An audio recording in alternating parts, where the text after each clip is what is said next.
Hello नमस्कार। आप सबका एक बार फिर से बेसिक इंग्लिश क्लासेस के इस यूट्यूब चैनल पर स्वागत है। आज हम लोग चैप्टर 4 पढ़ेंगे जिसका नाम क्या है, आई हैव अ ड्रीम।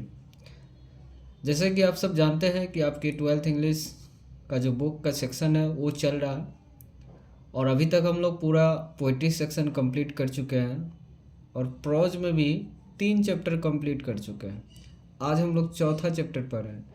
अगर आप लोग शुरू से पढ़ना चाहते हैं तो एक बार जाके शुरू से क्लास कीजिए, डे 1 से आप क्लास कीजिए तो आपको आपके लिए बेहतर होगा और समझना और आसान हो जाएगा। चूँकि रिजल्ट चाहिए तो आपको बुक को कम से कम कंट्रोल करना होगा। चूँकि ग्रामर क्या होता है, ग्रामर का जो कंसेप्ट होता है वो चूँकि जिस टाइम में पढ़ते हैं उस टाइम में तो रहता है, उसके बाद फिर वो कंसेप्ट निकल जाता है। लेकिन बुक का जो एक बार आप पढ़ लीजिएगा तो ये चीज़ आपको फिक्स मिलेगा, ये कहीं चेंज होने वाले नहीं है। इसीलिए आपको बुक से 40 मार्क्स का ऑब्जेक्टिव में क्वेश्चन आता है। तो अगर आप यहाँ से 40 मार्क्स की जगह अगर आप 35 भी अगर कवर कर लेते हैं, क्योंकि ऑब्जेक्टिव में आपको 50 ही बनाना है, 50 मतलब 50 बनाना है। तो अगर आप 35 यहाँ कर लेते हैं तो 15 आपको ग्रामर से करना है, तो 15 ग्रामर से इजी आ जाएगा। और जिसके लिए हम लोग कुछ ग्रामर के ट्रिक पढ़ेंगे जहाँ से बार बार क्वेश्चन आता है, उसको भी हम लोग देखेंगे। ठीक है, तो चलिए देर ना करते हुए हम लोग आज के क्लास को शुरू करते हैं। और चैप्टर का नाम क्या है, आई हैव अ ड्रीम। ठीक है, आई हैव अ ड्रीम जिसके ऑथर की बात करते हैं तो मार्टिन लूथर किंग जूनियर। कभी कभी शॉर्ट में ही पूछ देता है, तो शॉर्ट में MLKJR इस टाइप का क्वेश्चन आता है। तो कभी शॉर्ट में ही पूछ देगा तो आप इसको याद रखेंगे, मार्टिन लूथर किंग जूनियर। अब इसके याद करने का भी ट्रिक वगैरह सब दिए हैं, तो आप लोग उस क्लास को, आप डे 1 वाले क्लास को देखिएगा तो आपको सारी चीज़ समझ में आएगा। चलिए हम लोग मार्टिन लूथर किंग जूनियर के बारे में जानते हैं। इसका बॉर्न जो है 15 जनवरी 1929 इन USA यानी कि अमेरिका में होता है और डाइट हो जाता है इसका 4 अप्रैल 1968। चूँकि ये डाइट इसका नेचुरल नहीं होता है, इसकी एसेसिनेट कर दिया जाता है, मतलब इसकी हत्या हो जाती है। बात समझे, बताए 29 में इसका बॉर्न होता है और 68 में इसकी डाइट हो जाता है, तो यानी कि ये यंग होते हैं उस टाइम में, मतलब इसकी हत्या हो जाती है। मार्टिन लूथर किंग जूनियर ये क्या हम कहाँ के थे, अमेरिकन थे, अमेरिका के थे। होता है क्या, आई हैव अ ड्रीम जो है एक स्पीच है, एक भाषण है। ठीक है, और जो कि ये स्पीच कहाँ दिया जाता है, मार्टिन लूथर किंग जूनियर के द्वारा ये स्पीच दिया जाता है। तो ये कहाँ दिया जाता है, तो on the step of the Lincoln Memorial hall in Washington DC on 28 August 1963। मतलब आप इस लाइन को याद रखेंगे। आई हैव अ ड्रीम एक स्पीच है जो मार्टिन लूथर किंग जूनियर के द्वारा दिया जाता है। कहाँ पे, तो लिंकन मेमोरियल हॉल। आपको पता है अब्राहम लिंकन जो अमेरिका के 16वें राष्ट्रपति थे, उसके ही स्मारक बना हुआ है। उसी के स्मारक यानी लिंकन मेमोरियल हॉल के जो स्टेप है, जो सीढ़ी है, उस सीढ़ी पर ये स्पीच दिया गया था, जो कि कहाँ है, वाशिंगटन DC। ये वाशिंगटन DC क्या है, तो अमेरिका का कैपिटल है, राजधानी है। वहीं पे ये स्पीच दिया गया था 28 अगस्त 1963 को। तो समझ में आया कि कब ये स्पीच दिया गया। आगे जानते हैं ये मार्टिन लूथर किंग जूनियर क्या थे। तो ये ऑरेटर थे, वक्ता जिसको कहते हैं, सिविल राइट एक्टिविस्ट भी थे और बैप्टिस्ट मिनिस्टर भी थे, ईसाई धर्मगुरु भी थे। बात समझ में आए। ये गांधी जी को फॉलो करते थे, इसीलिए इन्फ्लुएंस बाय गांधी जी। चूँकि गांधी जी के 2 हथियार हुआ करते हैं, एक ट्रूथ और दूसरा नॉन वायलेंस, सत्य और अहिंसा, नॉन वायलेंस। तो इनके भी 2 हथियार हुआ करते थे। ये भी शांति चाहते थे और शांत रह करके, ठीक है, बिना किसी हिंसा को किए हुए अपने बात को मनवाना, ये उसमें विश्वास रखते थे जिस तरह से गांधी जी करते थे। और इसको अमेरिका में ब्लैक गांधी कहते थे, चूँकि ये काले थे, यानी कि निग्रो पीपल थे ये। और वहाँ के जो काले लोग हैं, उस काले लोग के साथ चूँकि अमेरिका में रंग भेदभाव होता था, रेशियल डिस्क्रिमिनेशन, नस्लीय भेदभाव होता था, यानी कि चमड़ी देख करके भेदभाव किया जाता। अगर वाइट चमड़ी है तो उसके साथ अच्छा व्यवहार होगा, उनको सारा राइट्स मिलेगा। लेकिन वहीं पर अगर ब्लैक चमड़ी यानी काले लोग हैं तो फिर उनके साथ दुर्व्यवहार होगा। तो वो काले लोगों के जो आवाज़ बन करके ये सामने आते हैं। तो काले लोग को निग्रो बोलते हैं, निग्रोज, निग्रोज पीपल कह सकते हैं। ये उनके ही नेता के रूप में ये काम करते हैं। ठीक है, तो अपनी बात मनवाने के लिए करते क्या है, अमेरिकन गवर्नमेंट के खिलाफ ये अपना आवाज़ रेज करते हैं। और ये हमेशा क्या करते थे, एडवोकेट्स नॉन वायलेंट स्ट्रगल, हमेशा ये समर्थन करते थे अहिंसात्मक संघर्ष को, मतलब ये करते थे।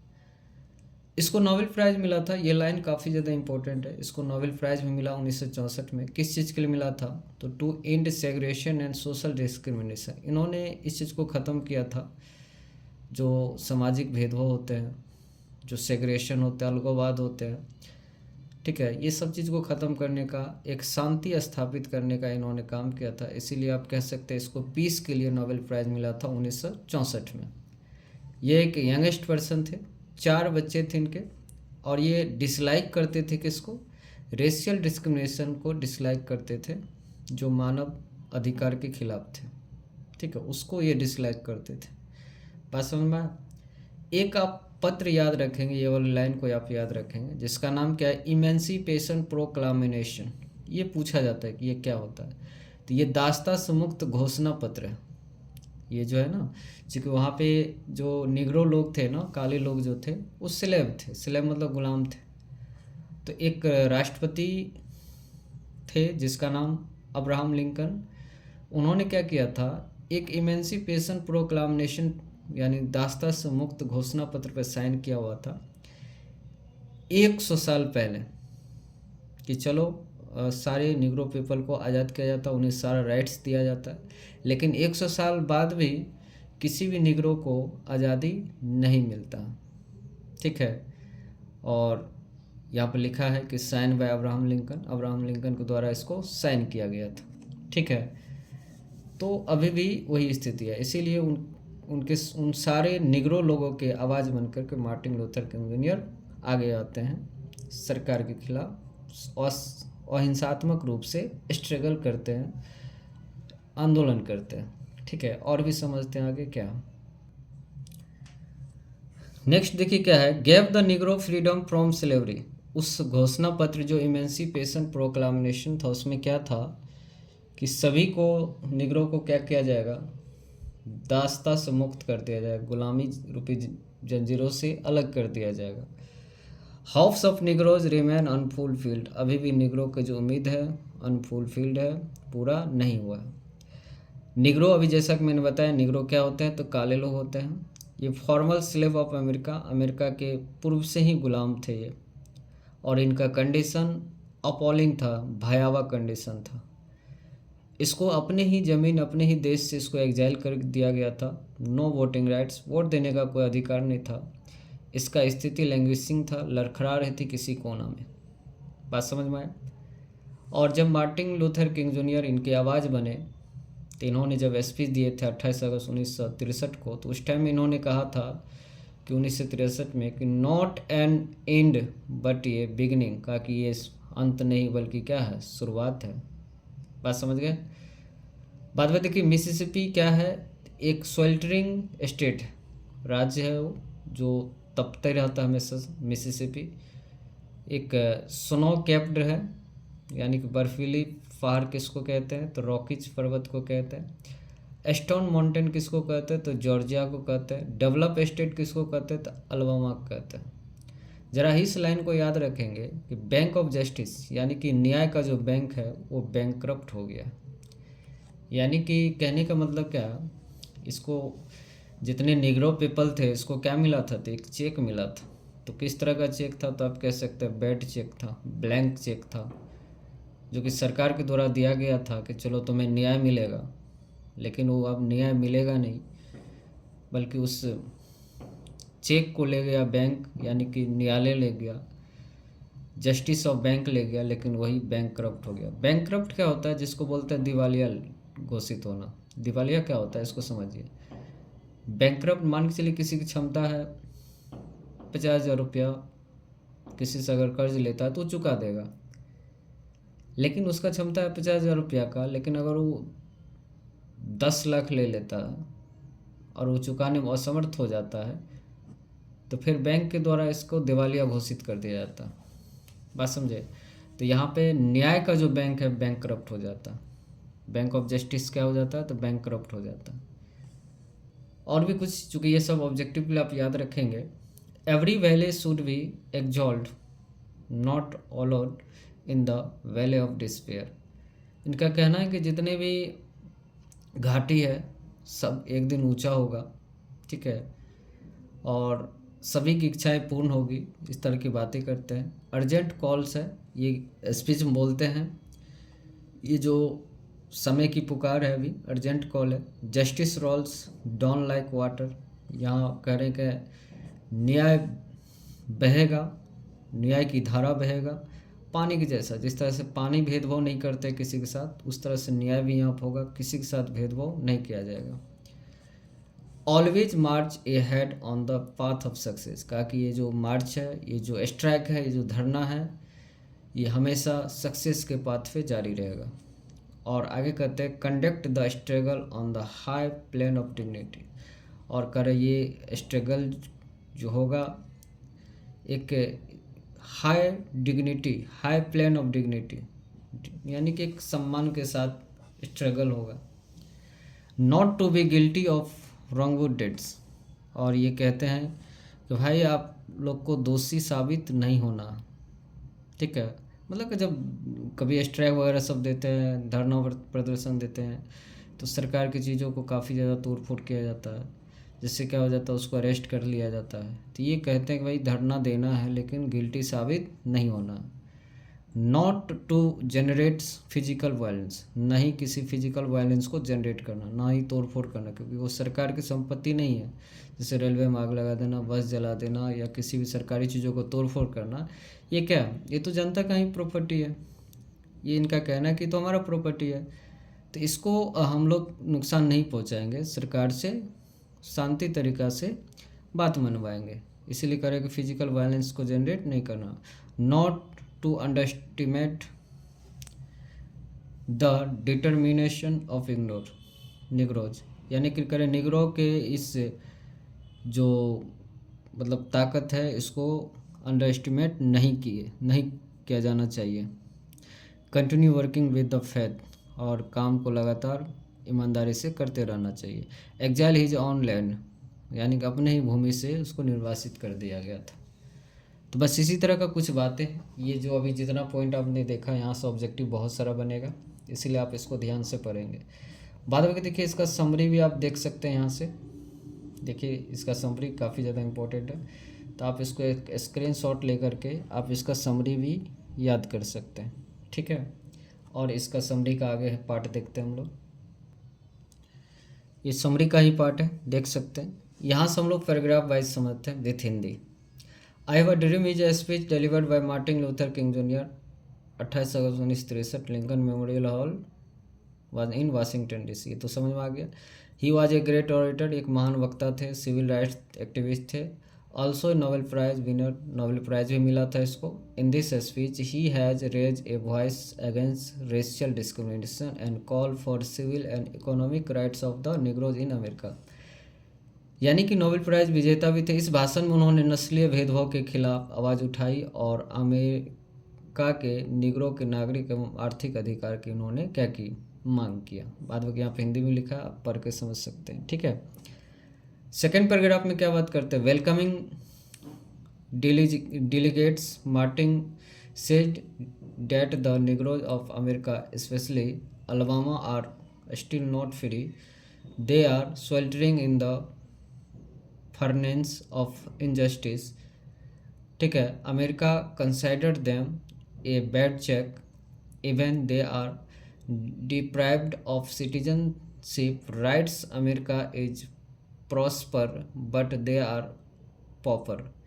मतलब यहाँ पर समझिए इसका क्या कहने का मतलब है, इसका हम लोग इस पैराग्राफ का कहना है क्या कि मेहमानों को खुश आमदीद कहने के बाद मार्टिन कहते हैं कि मतलब जो वहाँ पे स्पीच सुनने के लिए आते हैं उनका शुक्रिया अदा करते हुए कहते हैं कि अमेरिका और ख़ास तौर पर अलाबामा निग्रो के निग्रो अभी तक आज़ाद नहीं हुआ। अलबामा एक स्टेट है जैसा कि मैंने बताया था, करेक्ट, वहाँ के निग्रो अभी भी आज़ाद नहीं हुए। वे नाइंसाफ़ी की भट्टियों में तप रहे हैं, मिसिसिपी जिस तरह से तपते हैं। अमेरिका ने उन्हें एक निकम्मा बेमुनम समझ रखा, यहाँ तक कि उन्हें नागरिकता के भी अधिकार से वंचित रखा। यानी कि अमेरिका तो खुशहाल है फिर भी वे बदहाल है। मतलब क्या है, समझ गए, उसको वोट राइट्स भी नहीं है, चूँकि है तो अमेरिका का स्टेट लेकिन वहाँ के लोगों के साथ जातीय किया जाता है। देयरफॉर टुडे, इसलिए आज, I have come here to raise a voice for them, इसीलिए हम लोग यहाँ पे आवाज़ बुलंद करने आया है उनके खिलाफ, सरकार के खिलाफ। We shall march ahead and we won't sit back till they get the justice rolls down like water and they get a room in a hotel in the town. वे कहते हैं कि हम लोग आगे बढ़ेंगे और जब तक उन लोगों को गोरों के बराबर अधिकार नहीं मिले, यानी गोरे लोगों के बराबर अधिकार नहीं मिल जाता तब तक नहीं बैठेंगे, ठीक है।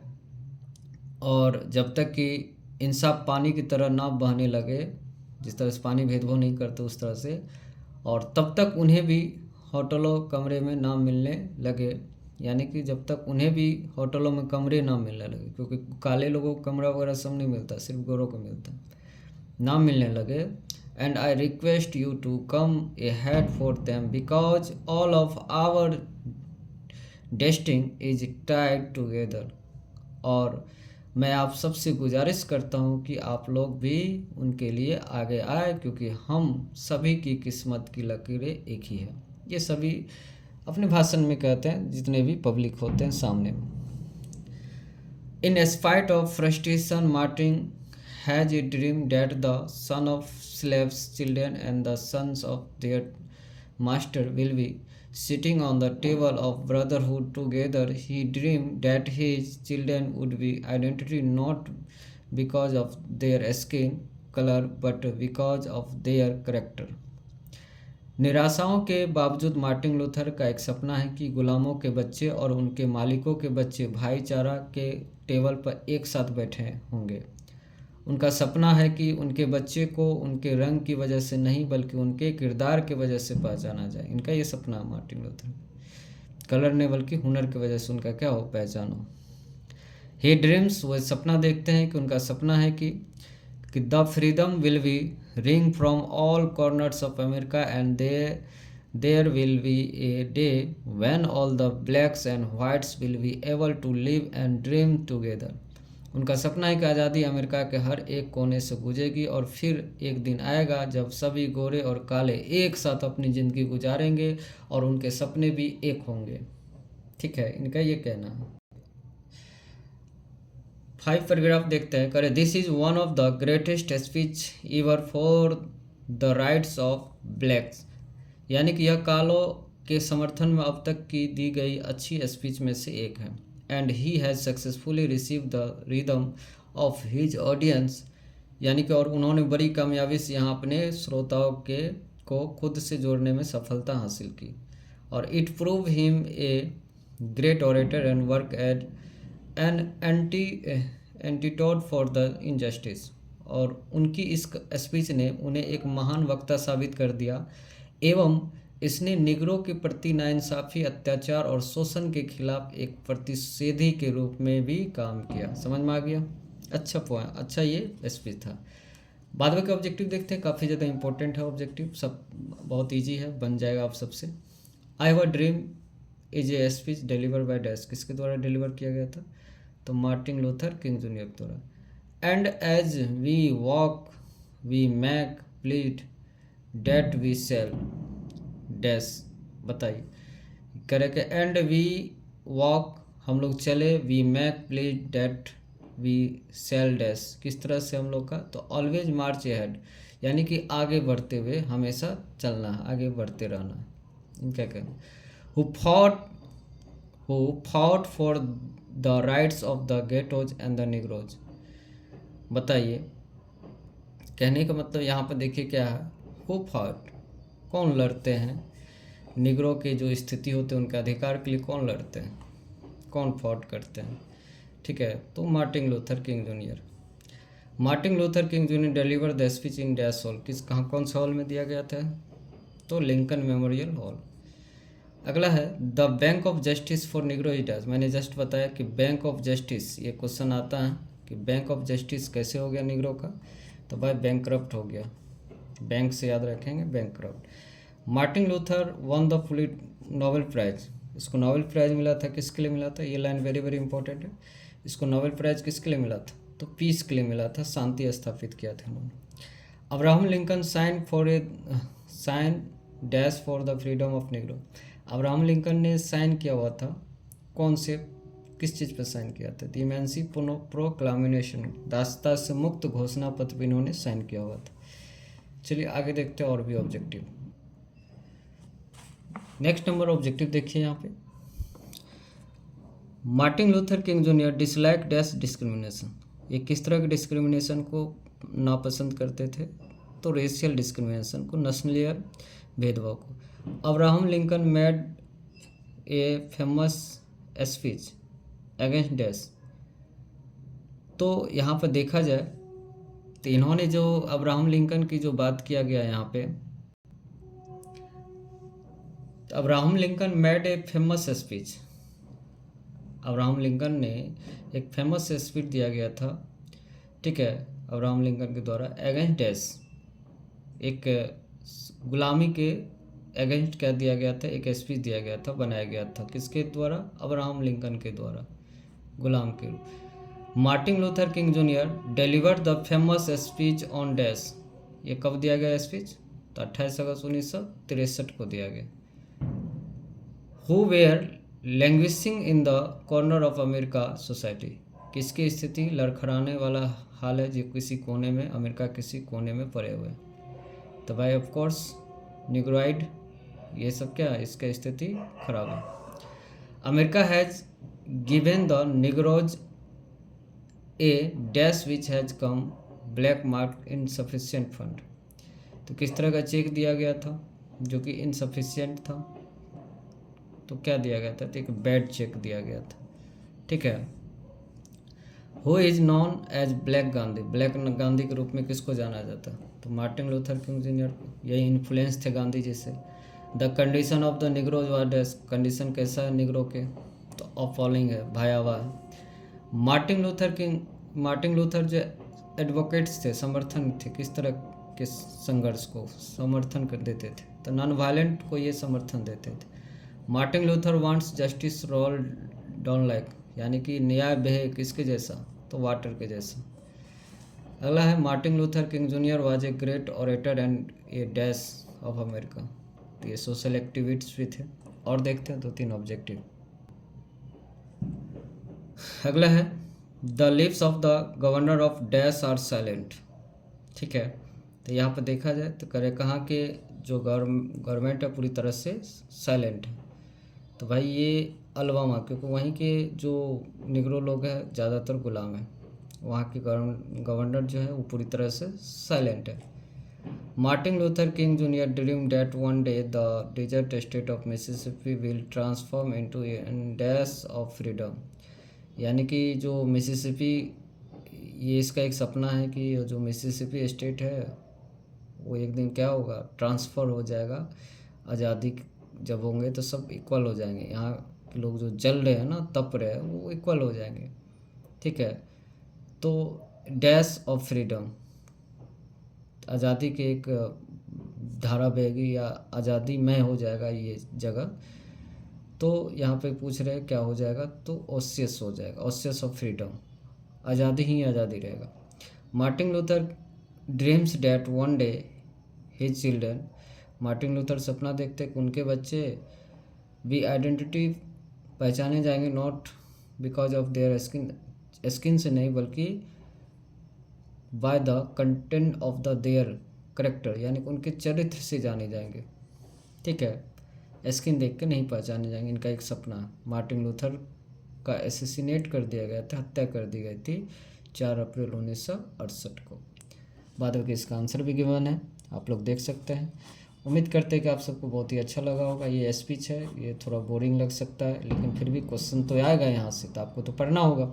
इसीलिए आप सब हमारे साथ बने रहे, और किसी बच्चे को परेशानी दिक्कत हो तो आप हमें कमेंट्स भी करें, अच्छा लगे तो भी बताएं, नहीं बताएंगे तो फिर बनाने में मन नहीं लगेगा। ठीक है, तो आप लोग भी बोलिए कि ठीक लग रहा है, क्या लग रहा है, नहीं लग रहा है, बताइए आप लोग भी। ठीक है, बाद में क्या, आप क्लास से जुड़े रहें और देखते रहें, अपनी तैयारी को स्ट्रॉन्ग करते रहें। मिलते हैं हम लोग नेक्स्ट क्लास में, तब तक के लिए विदा लेते हैं। Thanks for watching this video.